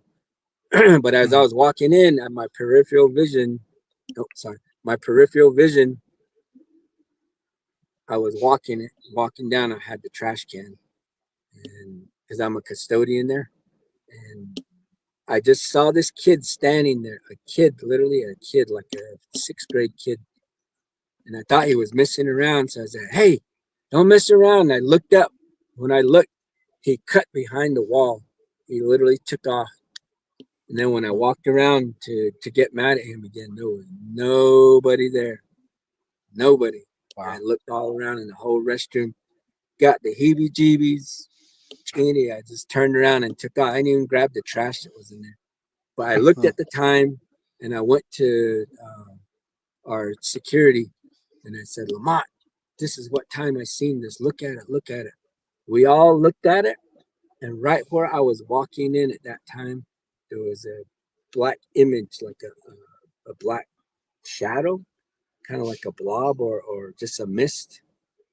And when I looked up in the video where I was saying move or about to say something, that's when that image just went boom, went to that corner. And so that Hmm. that was on the video, and I have it on one of my phones. Oh, That Oh man. you oh just yeah. see the image moving to that corner, Hmm. and I recorded it from his computer screen, and we all the principal, him, and another employee, we just all got the chills. So these days we try to have ceremonies um, Hmm. Hmm. in our building to rid of these things, because they always say that this area in Chinle right here where all these schools are built and stuff, that's their Oh, burial ground. You know Oh that. man, that's a yeah. lot of So the problems with schools across the reservation. yeah, There's the same problem Yep. like that. Like Minot Valley, the football yep, field was an old burial ground, and the school's haunted. It's like I have my stories of that Yeah. school as It's well. yep, it makes yeah. you. All I the don't know why security they. have their because we all this the first time we seen something running around in my school, um, and I didn't tell anybody, was my my family, when my wife was still here and our nieces and nephews. I would get permission from the old principal, say, hey, can we get a facility usage for Christmas break for the 2 weeks so we can come play basketball in the gym when we want to? And she signs off on it, and we bring our kids over if they were bored during Christmas break, and they would play volleyball or basketball or just whatever. We'd be jamming out to music. But one time we were playing basketball and I was tying my shoes, and one of my nephews, his name's Keenan, he was standing over there. Was like, Brad, give us the ball. He was standing at the double doors, looking out towards the northeast exit, and then he was looking at us, and he just pointed at us, pointed towards the door, and he was like, "What?" He goes, "There's a little boy watching me right here." So what? A little boy right here. So we all took off. There's a double gate that goes out to the playground.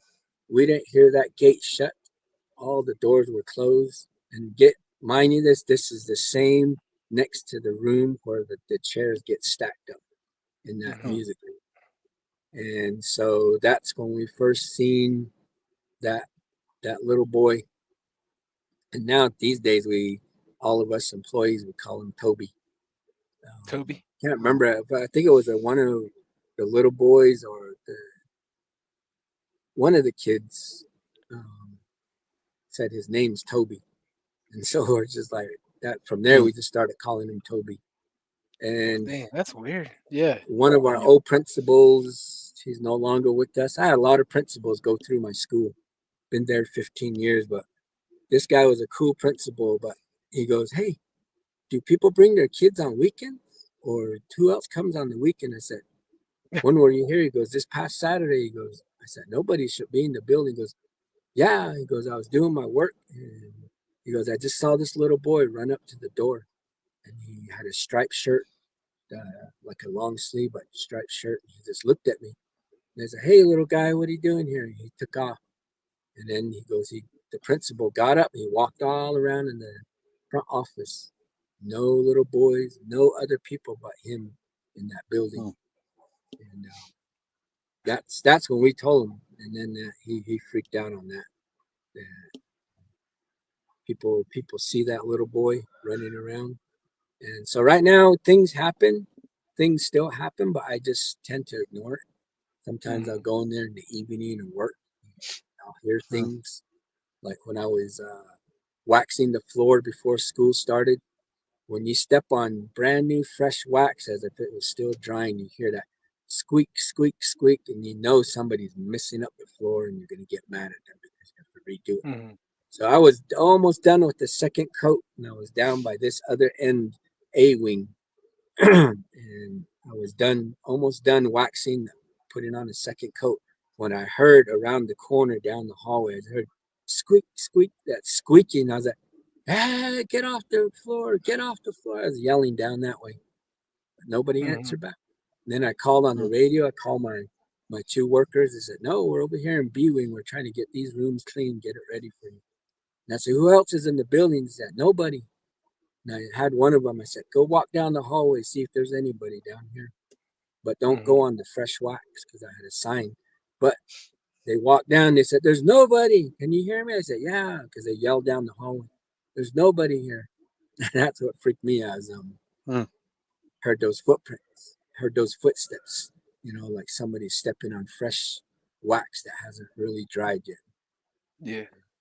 That was the most recent. That was the about almost at the end of July is when that Mm. Hmm. happened.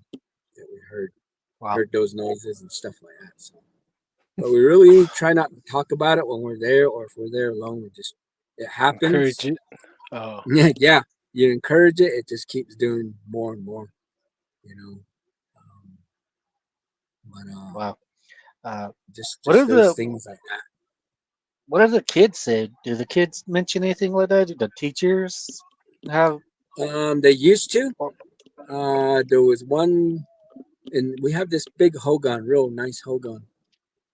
There was one little boy that used to say, "There's a bear, Miss So and So. There's a bear standing on the other side of the in the shadow." a And they go, bear. "What?" He goes, "Yeah, there's a bear that stands in that corner." And that boy didn't like going in there because he said there was always a bear standing in that corner. hmm. And she said at one time she went over there and said, "Where? There's nothing." And then sometime during the day, she was in there by herself and she was moving stuff. She said she walked past the fireplace and she said something, not a bear, but a dark image. There was somebody. She goes, "Hey, don't be in there." And she went in there and that image, that dark shadow was gone. Right where Wow. that little boy said there was a bear right there. Wow. So Hmm. that's why we had ceremonies for that. Trying to get that Chin chased out. And Chin Lee, huh? Hmm. Wow. in Lee, man. Yeah, Yeah, right here. it's Melody amazing. Alvarez says, I hear Pine Hill School was haunted too. I wouldn't doubt the school's very old. Yep. And Tyson Lolito, the descriptions of how you describe what you saw. I had an encounter like that with a skinwalker shaped like a hyena, about 4 to 5 feet tall. Sounds like what I saw run in front of my truck. Oh yeah, yeah. Huh? Mm, You mentioned seeing a mm, uh, Mhm, what he described as a hyena running across them. mhm. yeah. Wow. Yeah. Oh wow, I mean, interesting. it's just what that dogman, the one that I shot, that's how it was shaped. That's it Yep. wasn't Yeah. a bear shape. You know, bear have a little more of that hump like this. You know, Hmm. this one was more. The butt was Like, down lower and the body was up higher like Mm, that. Then the head kind of yep. came down forward longer. yeah. And yeah, that's what freaked me out. And then the hair coming down. And if it did stand up, Uh, he was going to be about 5 to 6 feet tall. And yeah. with with this dog man, Mhm. did it have a tail? Did you The see a dog, tail? no, did it? Nope, Did it? nope. The whole thing Huh. was this long dreadlocks all the way down on its body. And Wow. Because I Oh don't know what. man, there's this old video of something like that, like dreadlocks of a dude shooting it. It's like a well-known video. Yeah. You guys probably seen it of something crawl around in the canyons, and the dude was shooting it, and it was crawling around. It's just dreadlock. Oh But yeah. hmm, yeah, I don't, yeah, I'll send it to you guys. You know, I just All right. like it just brought me back to that. hmm, Yeah. um, But yeah, you know, thinking about it, you know, no, I would have probably fell over. I would have yeah, fainted if it for stood real. up like a human. I would. That's when I would have probably. Hmm. But I was just thinking of it as a predator coming at me, and I need to Yeah, protect myself. hmm, And it was a 1 in a million shot, 1 in a million. Because you see some of those guys that say, "What if a bear attacked you?" And then they roll a tire down the hill, and they're missing it with their guns. They're missing it with everything. yeah, Me, it came at me, drew back. I released the arrow. Boom! It connected, and that thing spun right in front of me and went back the other way, and then it ended up dying in the mountain somewhere hmm. damn. because we could hear Well, that big moan. So this coming end of September when I go with you guys, I'm gonna buy a sword and a spear. yeah, Like, oh man. But yeah. do you have any skinwalker stories or anything like that? Um, Yeah, like yeah. little people. Or little My people? my Oh, I think you already from shared that one. my grandma. I mean, not my Hmm. grandma. My mom. Hmm. Uh, my grandparents, they lived behind a place we call Isbiya, the cottonwood trees here in Chinle. That's where my grandparents have their homestead, and where I say I always like to hang out as a child. You know, my parents go to town when we were kids. They say, "You want to go to town?" "No, we're going to grandma's. Hang out with grandma because she's gonna cook for us." You know, but a lot of cottonwood trees, big trees, and I remember one time my mom, when we were young, also back in the '70s, she was making tortillas by the fire, and we had a fire pit by the hogan between two cottonwood trees. You know, I remember at that time my mom was making the tortillas. She was sitting there, and she liked chewing skull at that time. That skull, and she was just making tortilla for. And it was dark. And that was dark, and it was she was just making tortillas on the seed on the fire, and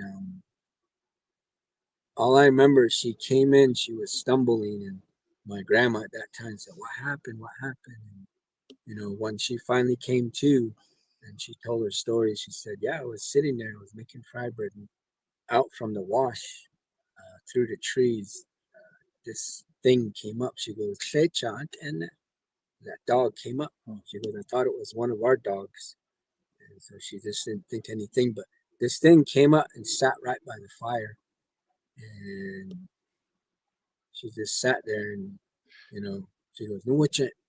You know, she's just trying to tell it to chase off because it thought it wanted some food. But that thing knelt and, you know, put its head down, and then it had both of its hands, its face, and it was whimpering and crying like a human being. And my mom in Navajo said,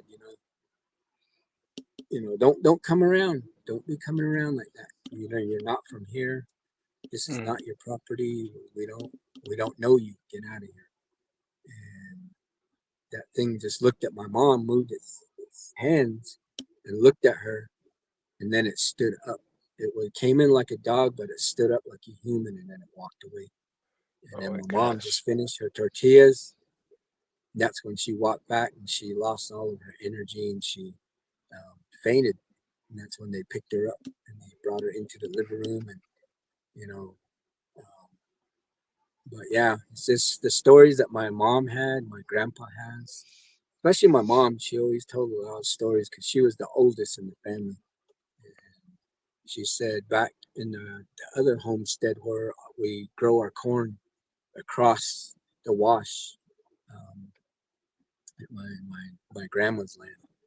Um, they said when they were small, they were running around um, on this hill, away from the house, and they were. We know the hill, and she said when they were small, and this was back in like 40, 45, and 50, 1945 and 50.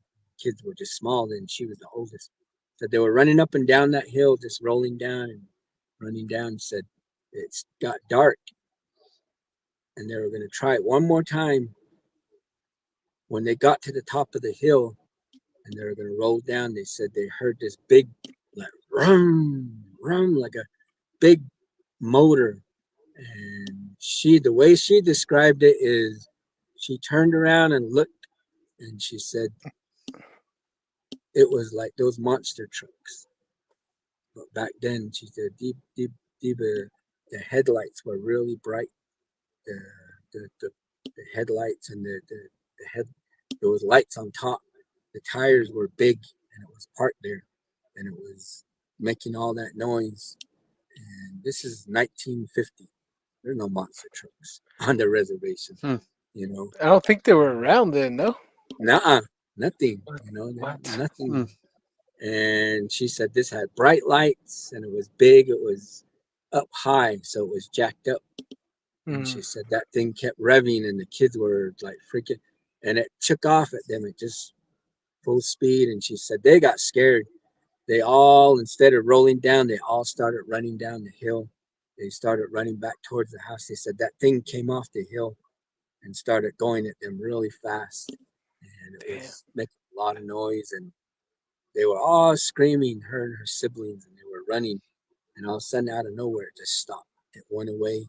But they were already scared and screaming, and she had to take all her siblings, her younger siblings, back to the house. And they got in Wow. trouble. They got in trouble for that. But the reason why she would say monster truck is because once the monster truck started showing on TV and started coming around the res, to the rodeo shows and stuff where they would Mm. ride through the mud, and they weren't the monster mud bog racers. It was the monster, the Bigfoot style trucks. That's when she Uh, said, "Hey, one of those came at us when we were small." I said, "What? This?" Even my brother Ben's like, "No way." He goes, "Yeah, just like that one, just that big." I can't remember what it was called. It was a white, big old monster truck with big wheels. She goes, just like that. It had lights on top of the roof, and then it had big old uh, the lights and the beams were really bright. did it And like Hmm. just disappear or it just disappeared. Yep. dang, like a time Wow. warp or time, like a Yeah. time? Or Time. that's weird. And you That know one. what? On That's top weird. on Yeah. top of that hill right there where they were playing around is an Hmm. Anasazi room. It's Oh my probably Hmm. just gosh. like just the remnants of it, probably like sticking out like maybe 10 inches, but all the ruins are up on top. And I'm like, was that a portal? Was I that think so. did something come out from there? Hmm. Huh. A lot Wow. of Those same But UFOs. Oh, go ahead. Oh, a lot of those areas, when she was also young, having on top of the Hogan skinwalkers running around, trying to reach through because they had like air vents in the old Hogans at the bottom of the ground. hmm. And she said those one time they it was just the kids staying home, her and her sibling. And they said she was a teenager by then, but she said there was something running around on top of the Hogan, looking in. And then where the kids, the younger ones, were sleeping, the arm went inside that opening, which was probably about a 4-inch opening, but the arm was white and it was trying to reach in and feel for any of the little kids that were right in there. But she moved everyone to the middle, and they just built a big fire, even though it was hot. They just built a big fire and they just sat at it all night. The sun came up, and she was mainly the babysitter at that time. But she would Wow. tell us, stories like that, those types of things happening, and Wow. Jeez. yeah, just Uh, just different ooh-wee. things. But Yeah. Yeah. about skinwalkers, I would say those two boys, and Floshina, and Floshina, they were running That's what I was around. gonna say. I think they were skinwalkers. Yeah, I think they were Yeah. Mm. skinwalkers, and we got in trouble for them. We got written up for that for not Mm. taking care of the building. But that's when I told that principal, I said, then why didn't they break through and fall through everything? And they had no explanation. And where they came through from the entrance, from where they crawled in, and how they got across, there's no way to get from that part of the building because there's a solid wall like this, unless you crawl back out and come back out and find how did they Mm. get through that solid brick wall to get on this side and then start going through the building, is what the maintenance had questions on. That no, they didn't come through here. I said, yeah, they did right here. Their footprints are right there, and they crawled up and they went that way. He goes, no, they can't get through that way. There's no way they can go to that side of the building. It's all Jeez. solid brick wall all the way down. So Wow. to this Wow. day, we just don't know. You know. Yeah. Yeah, you wouldn't know. We're winding down to our end of our show here. We got Yeah. less than 13 minutes. 13 less than 13 minutes warning, 10 minutes warning. Darren, you have any Yeah. questions you want to Uh. ask Hanson? Yeah. Was there anything written on the walls when they were vandalizing the building or anything like that? No, Any they just words? put like this. They were just like the paint. They were just putting marks on Oh. the S with their fingers Hmm. all along down, but they were like X marks going down on the walls and stuff. Um, Oh. Just not messing Man. really around, huh? nothing Yep. in particular that would say that they were trying to write something. Hmm. Hmm. They're more. The part that was the creepiest is they weren't ashamed. They weren't ashamed to hide their face. Like if somebody's doing something, you're gonna hide. You're gonna try. These Hmm. guys just walked past all the, Cameras. the cameras. They were just like walking. They didn't look up at it. They were just like not in no hurry. Nonchalant. They're like Uh. Yeah. having fun and just walking around, taking their time. Do you, You guys ever these? find them? No, Oh, we Yeah. never oh, knew who they were. They looked like about uh, maybe seventh grade, not even seventh grade, probably sixth grade to fifth grade. Two oh two man. two Navajo boys. Oh, They, okay. they had that Hmm. they had that emo hair, the one that went across their face. But that they were Oh. wearing black Yeah. clothes and black shoes. You know, They're Hmm. they learning. just They're learning. They like to vandalize. The younger they are, like yeah they'll come and mess around your homestead. If they can't get in, they'll go to the outhouse and make a mess with the tissue and all that stuff. yeah Hmm. It's immature little yeah. guys. Yeah. Yeah. Wow. You got any more questions, Darren, for Henson? Oh no, I'm just kind of lost for words. With this is the first time I heard a a monster truck. It's Oh such an yeah. odd story. Yeah, it's such an odd Yeah, happening. And it's like I didn't even know where to put this. Like where do exactly. you catalog this thing? It's Yep. it's just mysteries, man. It's crazy what you know fellow Navajos go through. As for you, Yeah. you're the first person I heard that actually put a dog man down, and you know in a group of people seeing a Bigfoot. It's The present day yeah. monster slayer right here. Uh, Monster Yeah. slayer. Oh uh, man. Yeah. Yeah. did you ever go I back just to to that area? no, no. No. I know where it's at. I Would know you where would it's you at. sh- would you like point it to me so I can find a bone at least? Find something. Yeah, yeah. You might be able to find the arrow. Yeah. Yeah. I'll hang it up over my wall like Hanson's arrow. Yeah. Hanson's arrow. Yeah, yeah. Yeah. We'll No, make sure it's we something do that's some swap. Uh-huh. yeah, it's just something that really freaked me out. And I just like I said, I was just everything was freaking me out after that, and it's just Mhm. traumatizing. I didn't ever want to go back to that spot. Yeah. I don't Definitely. How feel. much? Yeah, Go go ahead. ahead. Go ahead there. What was the draw strength on that? Your bow that you're using, was it 75 75? pounds. Yep. Okay. So it was Well, it could take down, Anything. an elk really easy. Could take down a mm, bear really easy. So, and Mhm. the broadhead was a real nice G5 striker, razor sharp. You know, and wow. Well, my bow was set to shoot up to 60 yards. I could, hit a It golf was ball. close. So it Yeah. was close, and wow. Yeah. so it went through him Well, like butter, you know, mm, and he felt it and said, "Oh crap," But for me, it was Yeah. like, "I'm alive," I'm Mm-hmm. alive. yeah, you don't And need a silver bullet for that one. no, Wow. Do you think they can smell gunpowder? Like if you would have brought your piece, do you think it would have been a different story? yeah, I might have. Y- I'm thinking that, um, you know, uh, what we do too, uh, maybe because we do send up sometimes. We do send up. We spray the cow estrus on ourselves, so we Yeah. smell just mm, like an elk. I'm wondering. I didn't go towards where he was. I was still over here, 50 yards away, but Downwind. just that downwind or upwind, and he was following. Maybe I don't know. Maybe he was following the scent of where they were Or coming from. stalking you. Or Yeah, stalking stalking you. me. Yeah, I You think he never so, was know. stalking me, and yep. huh? Uh, Just was there anything different that you did that day during that hunt? That hunt the hunt.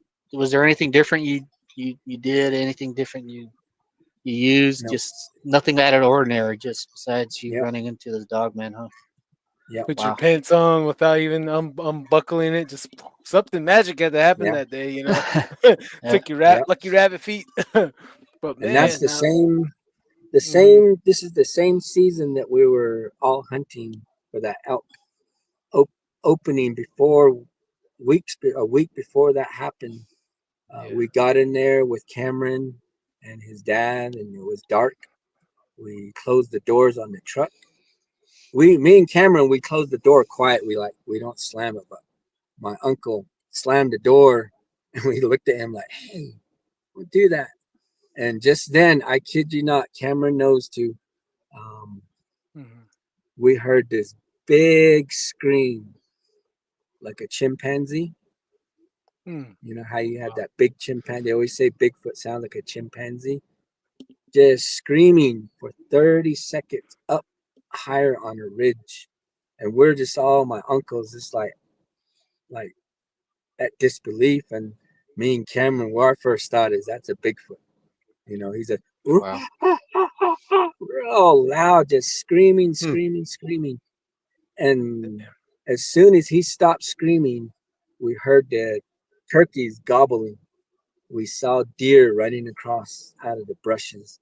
And then right after that, all the elk, the bull elk, were coming up. They just started beagling. It's like that guy woke up everybody. And, Hmm. he was the one waking everybody up. And we just left it Mm. at that. We just started hunting. And, just Wow. the Wow. big old scream Jeez. was pretty Wow. rowdy. Mhm. And people Can you ever seem. think of taking recording uh device or anything with you? I know we always want to. I'll, And I'll I'll bring mine. I'll bring mine. all right. We'll be Yeah. rolling 24/7. All right, we got less than 5 minutes here. Let me read the last comments here Okay. before we shut the show down.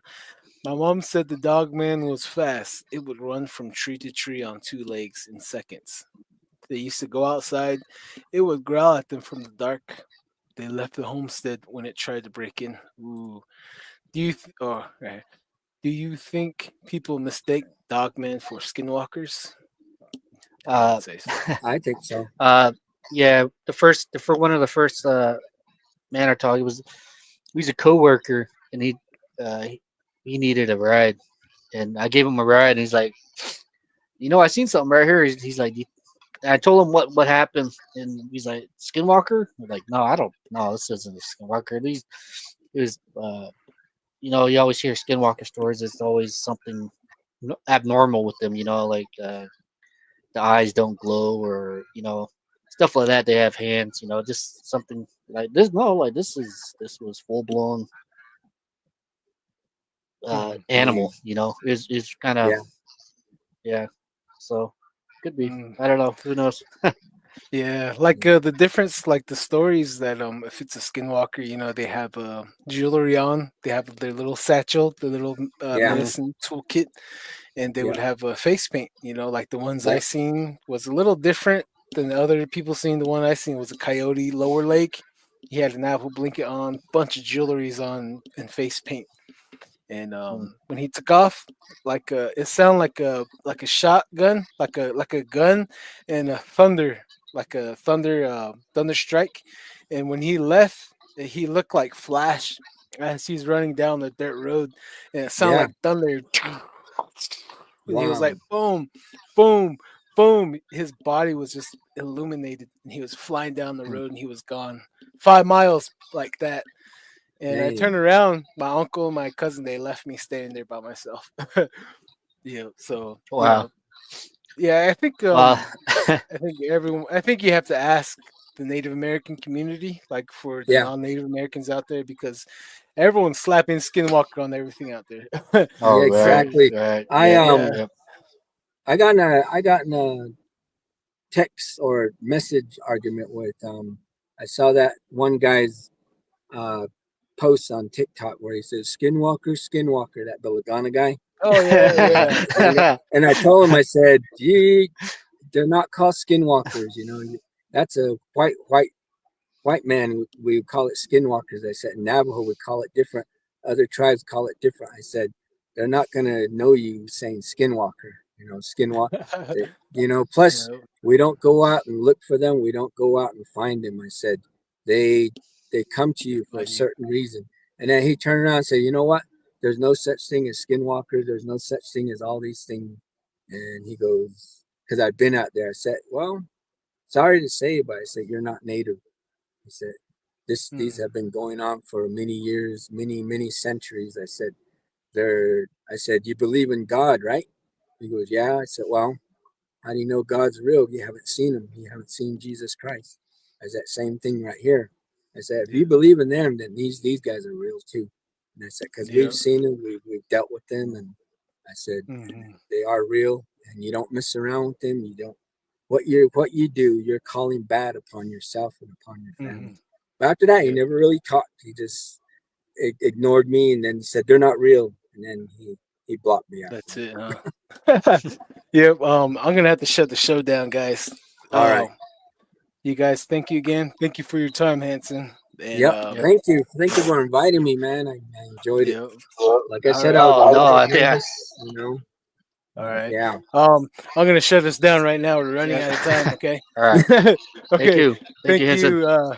Yep. Thank you. Thank you for tuning in to Don't Whistle at Night. We have been broadcasting Yeah. Don't live here whistle on at the night. United Public Radio Network, 107.7 FM in New Orleans. You guys all have a good day. Thank you again, Darren, Hanson, and all you listeners out there. Keep your eyes open, and if you guys want to come on, go ahead. Thank you. Have a Mm. great week.